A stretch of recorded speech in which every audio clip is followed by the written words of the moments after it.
Hello everyone, this is Rashika now again with the next unit of on sets. अभी तक हमने क्या क्या पढ़ लिया? सेट्स का रिप्रेजेंटेशन पढ़ लिया था, टाइप्स ऑफ सेट पढ़ लिए और उसके बाद वेन डायग्राम्स का रिप्रेजेंटेशन पढ़ लिया, यूनियन पढ़ लिया, इंटरसेक्शन पढ़ लिया, that is operations on sets पढ़ लिया.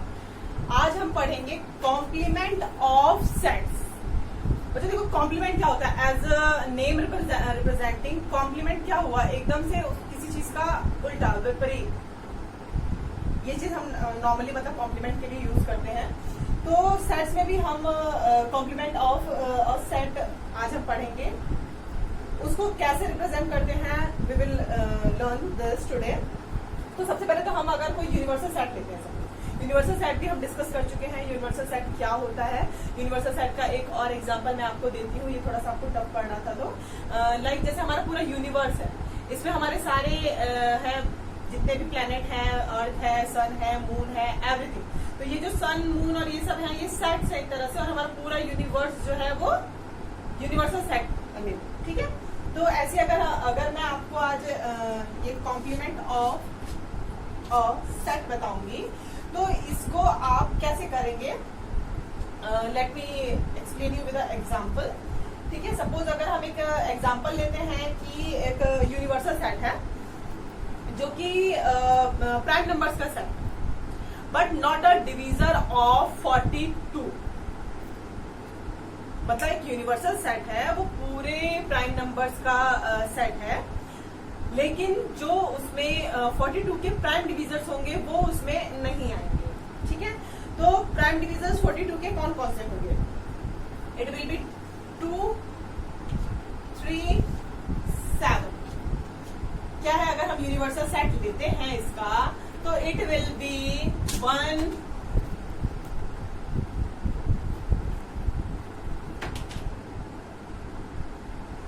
2, 3, 7,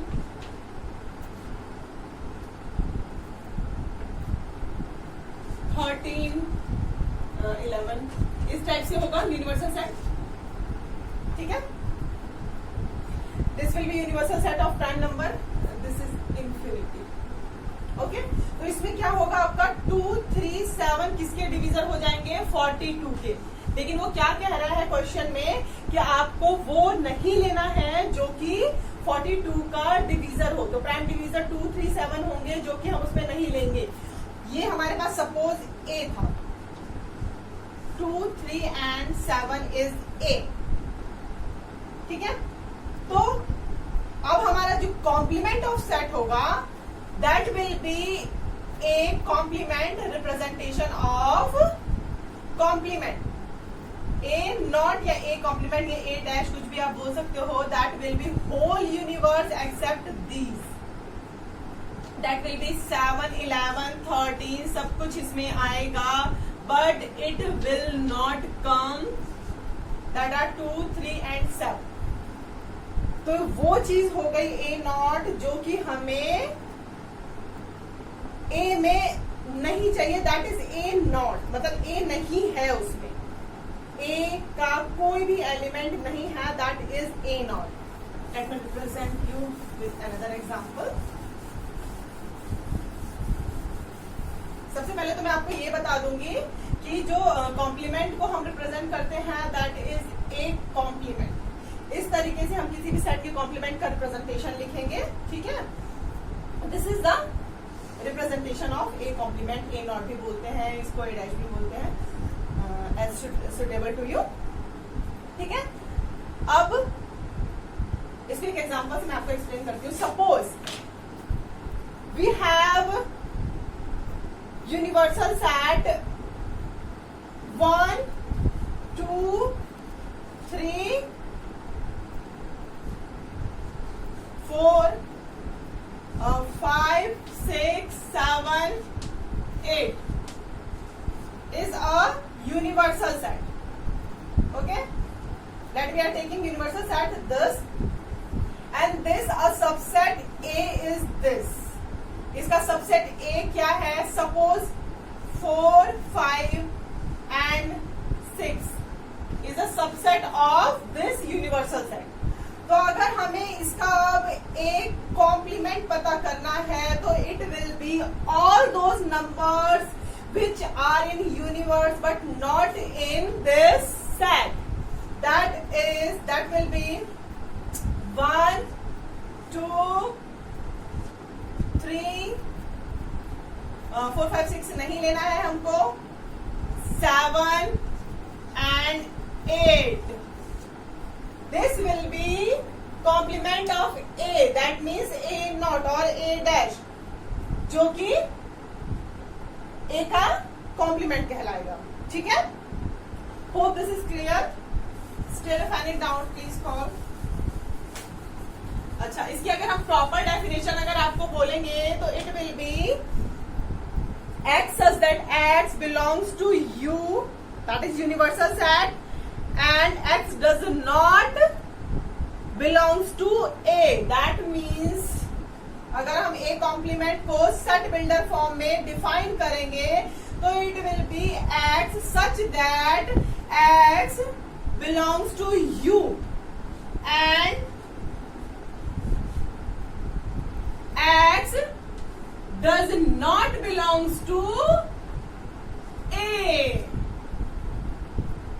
ठीक है, sorry, this belongs to X such that X belongs to universal set and मतलब इंटरसेक्शन होगा, यूनियन होगा, ये चीज आपको एक्सप्लेन कर चुकी हूं मैं लास्ट लेक्चर में. And X does not belongs to A, मतलब कि ये दोनों बातें एक साथ सही होनी चाहिए. मतलब कि कोई भी एलिमेंट ऐसा ना हो जो कि ए और ए नॉट दोनों में हो. कोई भी कॉमन एलिमेंट नहीं होता है. तो this is the representation of in definition form. ठीक है, और इसकी अगर हम प्रॉपर डेफिनेशन बोलेंगे तो अगर हम let U are universal set and A is the subset of A, then the complement is the set of all U which are not the element of A. ठीक है, और सिंबॉलिकली हम ए dash से represent करते हैं. ये सब हो गया. ठीक है, आप सपोज एक एग्जांपल लेते हैं. ये रिप्रेजेंटेशन है इन सेट बिल्डर फॉर्म, और आप इसको डेफिनेशन बोल सकते हैं. ठीक है, अब सपोज हम एक एग्जांपल लेते हैं कि बच्चे एक हमारा क्वाड है. क्वाड मीन्स की बॉयज और गर्ल्स दोनों जो साथ में पढ़ते हैं, जैसे अपना स्कूल है. तो इसमें क्या है कि अगर एक हम क्लास 11th लेते हैं सपोज, तो उसमें बॉयज का भी ग्रुप है और गर्ल्स का भी ग्रुप है. ठीक है, तो ए को हमने लेट कर लिया कि अच्छा यूनिवर्स क्या है हमारे पास, ऑल स्टूडेंट्स, इस तरीके से स्टूडेंट्स ऑफ क्लास 11. ठीक है, ये हमारा यू है and A is the set of all boys. ठीक है, तो एक कॉम्प्लीमेंट क्या होगा, what will be A dash, obviously the set of all girls. ठीक है, क्योंकि उसका ए नॉट जो होता है ए में कोई भी एलिमेंट ऐसा ना हो जो कि ए डैश में आ जाए, इसलिए जो इसका कॉम्प्लीमेंट होगा या फिर आंसर हम बोल सकते हैं that will be the set of all girls. अच्छा, मैंने जो भी एग्जांपल लिया था उसमें आपको ये चीज आप ध्यान दो. अगर हम कोई एग्जांपल लेते हैं, सपोज यूनिवर्सल सेट लेते हैं, दैट इज 1, 2, 3, सबसे नॉर्मल ले रही हूं मैं एक्सप्लेन करने के लिए आपको, आप कुछ भी ले सकते हो.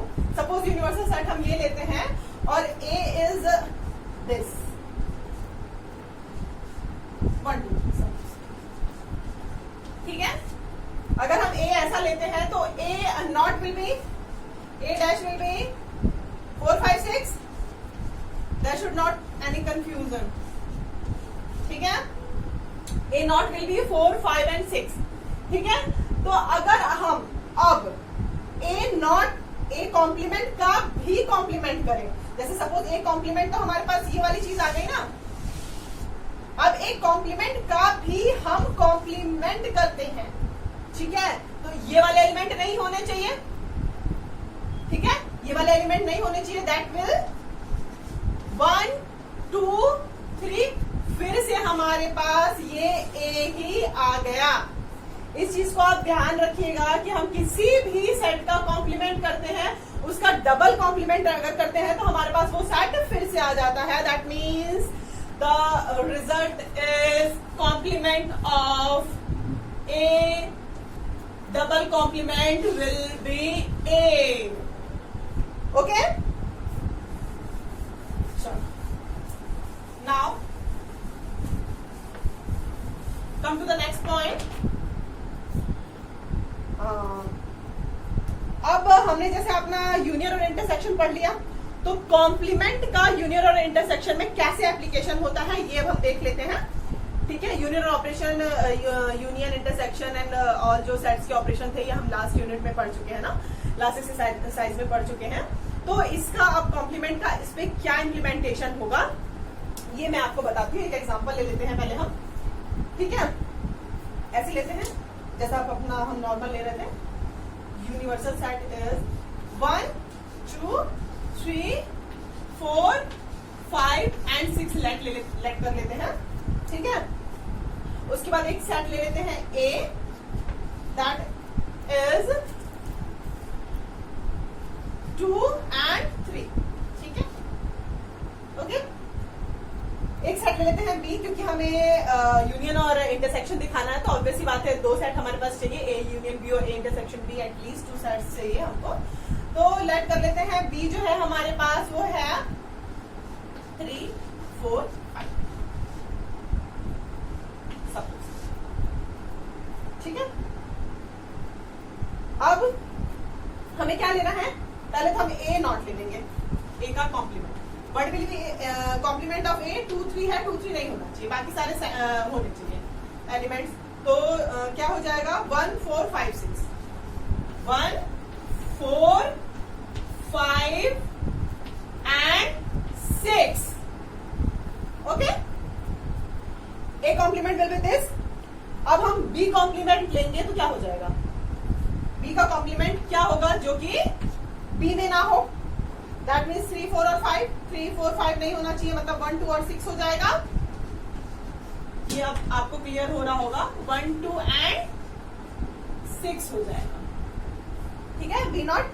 अब हमें लेना क्या है, इसमें हमें क्या क्या पता करना है, ए नॉट बी नॉट पता करना था जो कि हमने पता कर लिया, और इसमें अब आपको एक A complement intersection of B complement पता करना है। तीसरी चीज इसमें आपको पूछी है ए यूनियन बी। क्या पूछा है, ए यूनियन बी पूछा है। ठीक है, ए कॉम्प्लीमेंट ऑफ बी का इंटरसेक्शन। तो ए और बी का इंटरसेक्शन क्या है बच्चों, इंटरसेक्शन में एक एलिमेंट आता है 1 और 6, 2 एलिमेंट्स आ जाए। ठीक है, तो आपका ए नॉट और बी नॉट का इंटरसेक्शन विल बी दिस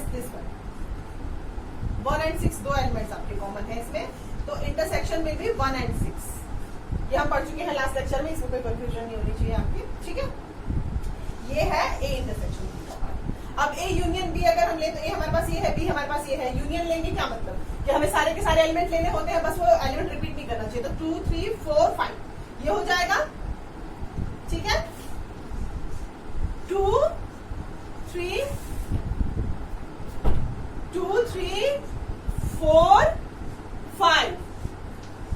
ठीक है, तो ये हो जाएगा आपका ए यूनियन बी। ठीक, अब इसमें आपके क्वेश्चन में क्या क्या पूछा था कि यूनिवर्सल सेट आपका ये है, A is this and B is this. Show that आपको क्या बताना था, ए कॉम्प्लीमेंट बताना है, बी कॉम्प्लीमेंट बताना था, A complement intersection of B complement बताना था, ए यूनियन बी बताना था, जो कि हम पूरा बता चुके हैं, इसमें कोई कंफ्यूजन नहीं होनी चाहिए। ठीक है, अब इसमें एक चीज क्या शो करनी है आपको, ये बहुत इंपॉर्टेंट है।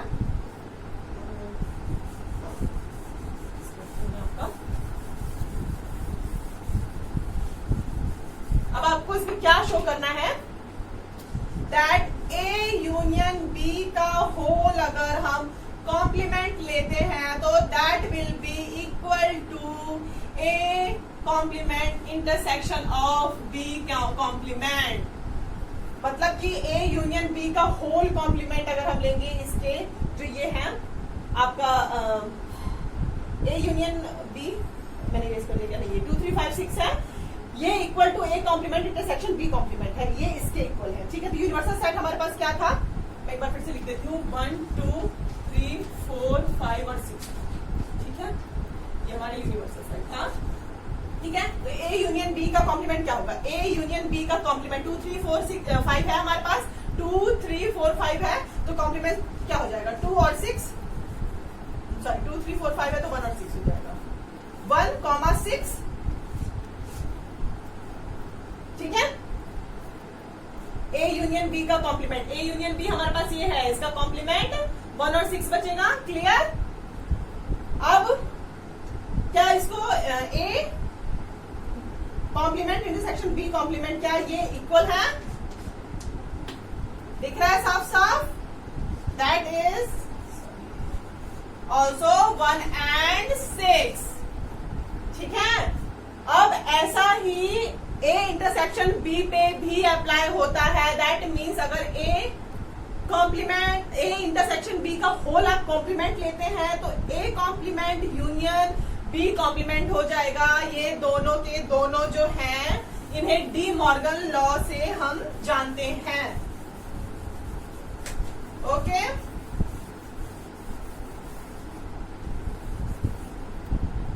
ठीक है,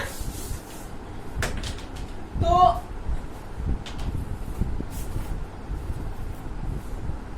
देखो ये डी मॉर्गन लॉ से हम जानते हैं।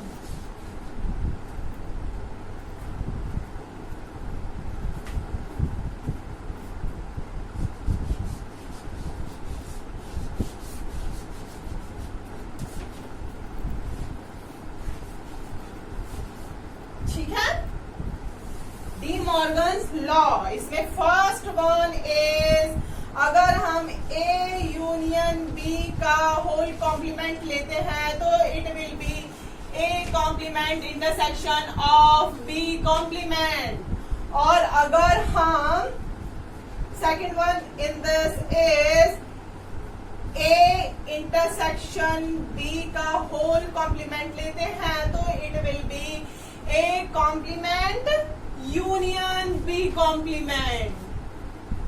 ठीक है, तो ये आप लर्न कर लीजिएगा, एक तरह से आपका फॉर्मूला हो गया लर्न करने के लिए। तो ये डी मॉर्गन लॉ से हम जानते हैं, ये प्रॉपर्टीज में आता है सेट्स के, कॉम्प्लीमेंट ऑफ सेट के सॉरी। ठीक है,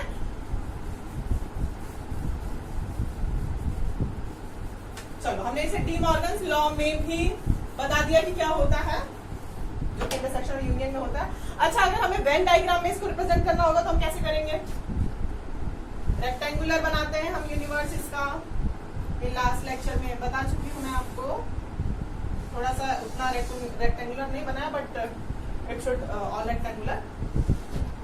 और जो हमारा सेट ए है वो सपोज हम इसको मान लेंगे, जैसे ये हमारा यू हो गया यूनिवर्स, मैंने बताया था लास्ट लेक्चर में, और ये हमारा ए सेट हो गया, तो ए नॉट क्या होगा, ये वाला पूरा पोर्शन, द होल ये पूरा पोर्शन जो होगा वो ए नॉट होगा, ये पूरा बस ये ए वाला छूट जाएगा। तो इसको जब हम वेन डायग्राम में रिप्रेजेंट करेंगे तो it will be like this. ठीक है, इतनी पेंटिंग और ड्राइंग नहीं कर पाऊंगी मैं, होप यू आर गेटिंग। ठीक है, इसका वेन डायग्राम में रिप्रेजेंटेशन ऐसे होगा। ओके, अब हम कुछ और प्रॉपर्टीज पढ़ लेते हैं। डी मॉर्गन्स का जो था कॉम्प्लीमेंट ऑन सेट्स पे, वो भी एक प्रॉपर्टी ही है।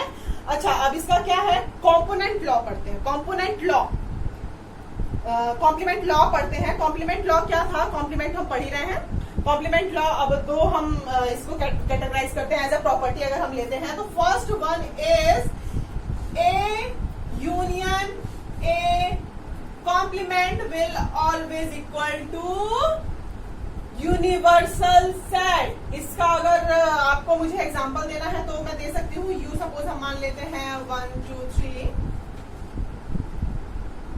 1 2 3, ठीक है, यूनिवर्सल सेट मान लेते हैं। ए मान लेते हैं सपोज 1 and 2, ठीक है। ए कॉम्प्लीमेंट विल बी 3, ठीक है। कॉम्प्लीमेंट और ए और ए कॉम्प्लीमेंट का अगर हम यूनियन लेंगे तो इट विल बी ऑब्वियसली 1 2 3, ठीक है। तो हैंस प्रूव, ठीक, 1 2 3 will be as it is as universal set. तो ये भी आपकी एक प्रॉपर्टी है, ठीक है, जो आपको लर्न करनी है, ठीक। कॉम्प्लीमेंट लॉ के नाम से जानते हैं हम इसको, ठीक है, complement law. And the second one is if we are writing A intersection of A complement that will always equal to 5, मतलब कि sorry it's intersection, it's intersection. अगर हम ए और ए कॉम्प्लीमेंट का इंटरसेक्शन लेंगे तो कोई भी ऐसा एलिमेंट नहीं होता जो कि दोनों में कॉमन होता है। ए का कॉम्प्लीमेंट कहने का मतलब ही यही होता है कि हमें ए में जितने एलिमेंट हैं वो नहीं लेने हैं, ठीक है। तो obviously A intersection A not will be always 5 मतलब कोई भी एलिमेंट नहीं आएगा, ठीक है। डी मॉर्गन्स लॉ मैंने आपको समझा दिया। लॉ ऑफ डबल कॉम्प्लीमेंट मैंने आपको बता ही दिया, ठीक है। थर्ड वन इज प्रॉपर्टीज में अगर हम ले, थर्ड वन इज, तो वो कॉम्प्लीमेंट मतलब ये हम सारी प्रॉपर्टीज पढ़ रहे हैं कॉम्प्लीमेंट सेट्स में, ठीक है। फर्स्ट हमारा क्या था, कॉम्प्लीमेंट लॉ, दूसरा है डी मॉर्गन्स लॉ जो मैं आपको पहले बता चुकी हूँ। लॉ ऑफ डबल कॉम्प्लीमेंट जो कि मैं आपको एक्सप्लेन कर चुकी हूँ कि double complement will always equal to A, ये हम डिस्कस कर चुके हैं अभी, ठीक है। अब law of empty set and universal set, ये फोर्थ है हमारा, law of empty set and universal set. इसमें क्या होगा, एम्प्टी सेट किसको रिप्रेजेंट करता है, 5 को, 5 रिप्रेजेंट करता है एम्प्टी सेट को, ठीक है। तो 5 का अगर हम कॉम्प्लीमेंट लेंगे तो ऑब्वियसली यूनिवर्सल सेट आएगा। अगर हम 5 मतलब कुछ भी, ठीक है, मतलब ऐसा एलिमेंट जो कि है ही नहीं, और यूनिवर्सल सेट से मतलब यूनिवर्सल सेट में तो होता है, यूनिवर्सल सेट में 5 भी होता है, मैंने आपको बताया था किसी भी सेट का एक एलिमेंट 5 होता ही है, ठीक है। तो पावर सेट में जिसको हम देखते हैं, तो अगर हम खाली किसी भी ना एलिमेंट होने का कॉम्प्लीमेंट करेंगे तो ऑब्वियसली पूरा यूनिवर्स आ जाएगा हमारे पास, ठीक है। और ऐसे अगर हम यूनिवर्सल सेट का कॉम्प्लीमेंट करेंगे तो that will be equal to 5। Universal set का अगर हम पूरे यूनिवर्सल सेट का ही कॉम्प्लीमेंट कर देंगे, है ना, तो वो 5 के इक्वल होगा, ठीक है। अच्छा, ये सब हम क्या है वेन डायग्राम के थ्रू भी आपको बता सकते हैं आराम से। अगर वेन डायग्राम बनाना है इसका तो it will be like suppose ये यूनिवर्स है आपका, ठीक है, और इसमें 5 एक कोई भी एलिमेंट नहीं होता है 5, ठीक है, 5 कोई भी एलिमेंट नहीं होता है। तो अगर हम उसका कॉम्प्लीमेंट करेंगे तो वो पूरा यूनिवर्स ही तो आ जाएगा, पूरा का पूरा यूनिवर्स आ जाएगा, ठीक है। और ऐसे यू का हम कॉम्प्लीमेंट कर देंगे, पूरे के पूरे यूनिवर्सल सेट का ही कॉम्प्लीमेंट कर देंगे तो that will be equal to 5, ठीक है। तो इसको हम वेन डायग्राम के थ्रू भी रिप्रेजेंट कर सकते हैं, ठीक है। That's all for today, hope you have got. अगर कोई प्रॉब्लम है तो can call. Thank you so much.